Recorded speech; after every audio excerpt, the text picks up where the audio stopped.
ഒരു കഥ കേട്ടാലോ? വായാടിയായ ആമയുടെ കഥ. തുടങ്ങാം. ഒരിക്കൽ ഒരിടത്ത് സുഹൃത്തുക്കളായ രണ്ട് കൊക്കുകളും ഒരു ആമയും ഉണ്ടായിരുന്നു. ഒരേ കുളത്തിലാണ് വർഷങ്ങളായി അവർ വസിച്ചിരുന്നത്. അവർ ആഹാരം പരസ്പരം പങ്കുവയ്ക്കുക പതിവായിരുന്നു. എന്നാൽ പൊങ്ങച്ചക്കാരനായ ആമ സ്ഥിരം പറയുമായിരുന്നു, ചങ്ങാതിമാരെ, നിങ്ങൾക്ക് പറക്കുവാൻ മാത്രമേ കഴിയൂ. എന്നാൽ എനിക്ക് ഈ കുളത്തിൻ്റെ എത്ര ആഴത്തിലും വേണമെങ്കിൽ മുങ്ങിച്ചെന്ന് അപൂർവ മത്സ്യങ്ങൾ നിങ്ങൾക്കായി കൊണ്ടുവരുവാൻ കഴിയും. കടുത്ത വരൾച്ചയെ തുടർന്ന് കുളം വറ്റിത്തുടങ്ങി. അവർക്ക് പുതിയ താമസസ്ഥലം തേടേണ്ടതായി വന്നു. കൊക്കുകളിൽ ഒരാൾ ചോദിച്ചു, സുഹൃത്തേ, നമുക്ക് മറ്റൊരു കുളം തേടിപ്പോകാം.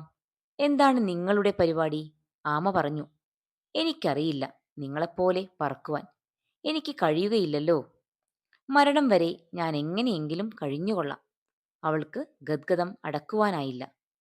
പുതിയ താമസസ്ഥലം തേടിപ്പോയ കൊക്കുകൾ തിരിച്ചു വന്നു പറഞ്ഞു, ചങ്ങാതി, ഞങ്ങൾ പുതിയൊരു കുളം കണ്ടെത്തിയിട്ടുണ്ട്. നമുക്കൊരുമിച്ച് അങ്ങോട്ട് പോകാം. ആമ ചോദിച്ചു, നിങ്ങൾ എങ്ങനെയാണ് എന്നെ കൊണ്ടുപോകുന്നത്? കൊക്കുകൾ പറഞ്ഞു, ഞങ്ങൾ ഒരു മരച്ചില്ല കൊക്കുകൾക്കിടയിൽ കടിച്ചു പിടിക്കാം.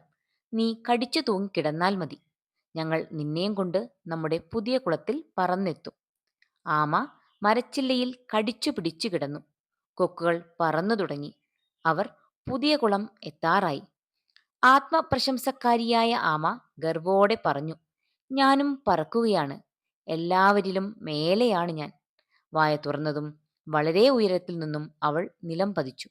ഭാഗ്യവശാൽ അവൾ വീണത് കുളത്തിൻ്റെ വക്കിലെ മൃദുലമായ മണ്ണിലായിരുന്നു. ജീവിതത്തിൽ നിന്ന് പാഠം പഠിച്ച അവൾ ഇനി മുതൽ ആത്മപ്രശംസ ചെയ്യുകയില്ലെന്ന് തീരുമാനിച്ചു. ഗുണപാഠം എന്താണ്? ആത്മപ്രശംസ വീഴ്ചയിലേക്ക് നയിക്കും. കഥ ഇഷ്ടമായോ? ഇതുപോലെയുള്ള കഥകൾ കേൾക്കുവാനായി ഈ ചാനൽ സബ്സ്ക്രൈബ് ചെയ്യണേ.